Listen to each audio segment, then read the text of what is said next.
In November 1962, after the Cuban crisis had brought the world to the brink of nuclear war, the Soviet Foreign Minister Andrei Gromyko explained to Soviet diplomats, a shock was needed to make the US smell the nuclear war.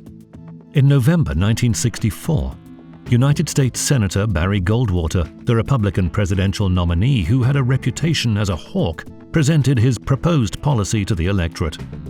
"I want to lob a nuclear missile into the men's room of the Kremlin and make sure I hit it."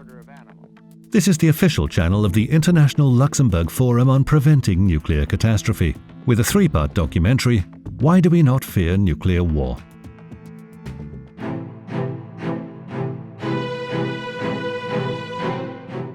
People's vision of a conventional war is quite distinct.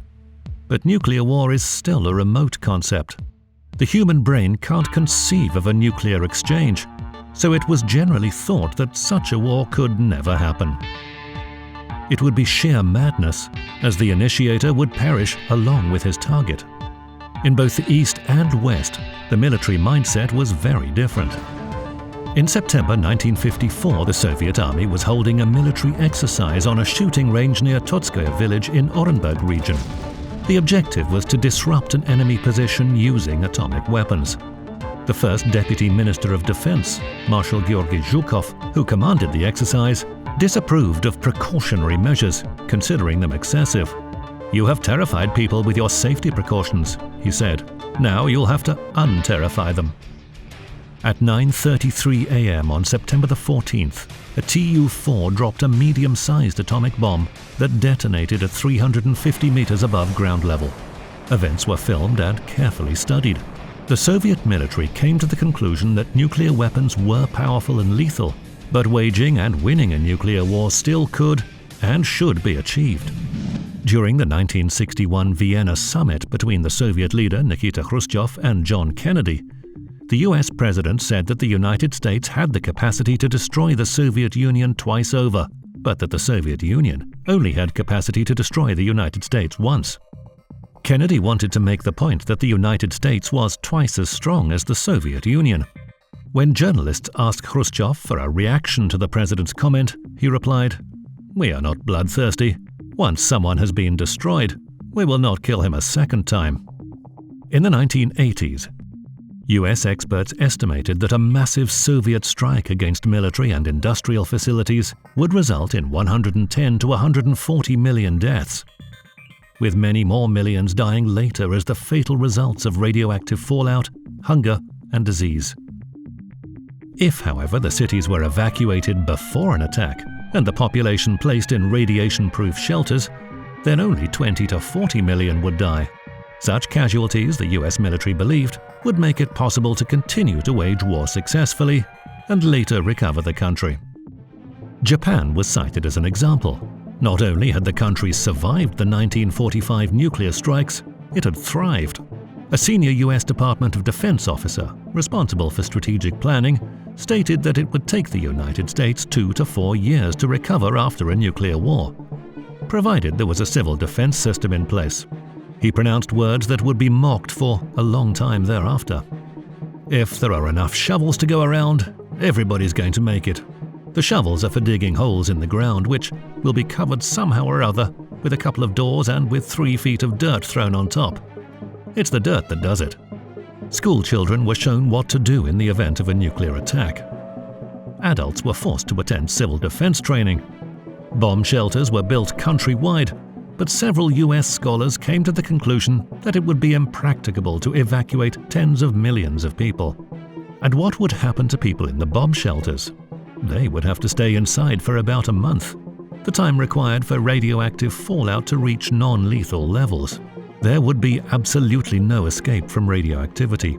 Alpha and beta particles would penetrate the shelters through a conventional air cleaning system. People would inhale them and inevitably receive a dose of radiation. No one knew how that would affect the human body. If the bomb shelters were cold, people would fall ill. If, conversely, temperatures were too high, they would succumb to dehydration and heat. People with chronic illnesses like cardiovascular disease or diabetes who need daily medication might die when their supplies ran out. And what should be done with the dead? Bodies couldn't be kept in the shelters. Not even the healthiest of people could cope with that, and they would quickly pose a serious health hazard. But going outside could also be fatal. Severe psychological stress would set in as very different people would be forced to live in a confined space with inevitable conflicts over food, water, or favorite spaces. The fear of death could cause the calmest of men to lose their tempers. Then survivors would not recognize their home country.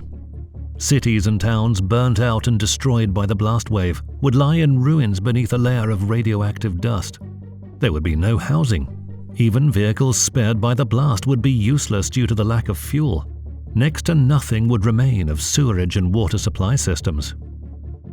A doctor who witnessed people fleeing from Hiroshima after the nuclear strike recalled, "They were so depressed and demoralized that they behaved and moved as if they were automatons.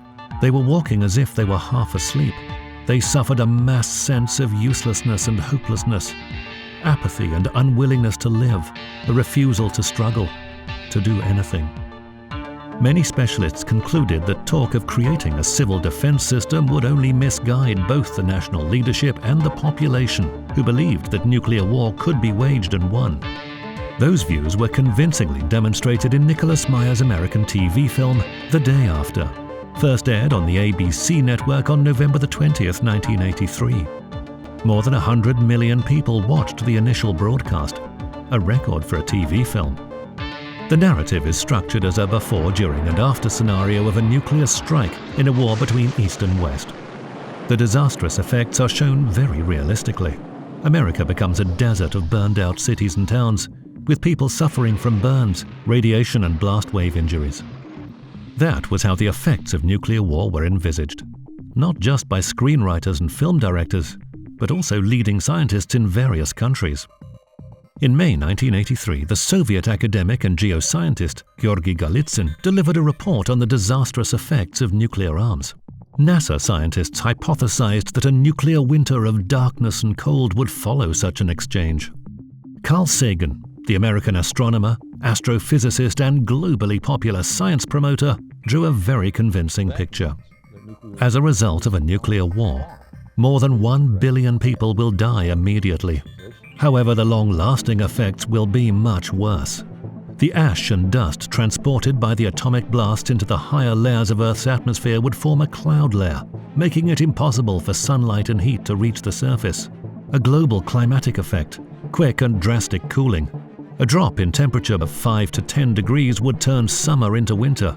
Earth would slide into darkness and hunger. Estimates by the USSR's Academy of Sciences Computing Center, under the academic Nikita Moiseyev, supported those conclusions. Understanding of this devastating reality didn't just make the anti-war movement more influential at that time, but it also had an impact on politicians. The previous Cold War came to an end because the Soviet leader, Mikhail Gorbachev, and US President Ronald Reagan knew what the disastrous effects of using nuclear weapons would be and recognized their responsibility for the world's destiny.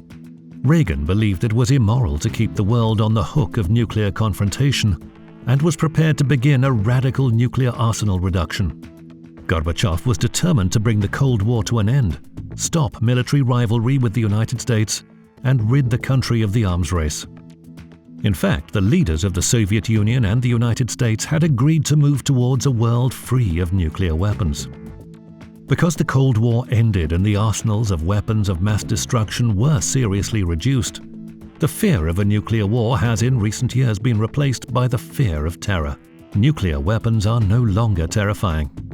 This could well be the reason that a new arms race was launched, and that present-day politicians believe that nuclear weapons could be used in anger to secure victory.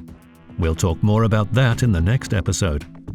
This is the official channel of the International Luxembourg Forum on Preventing Nuclear Catastrophe, with a 3-part documentary, Why Do We Not Fear Nuclear War? Please watch and subscribe.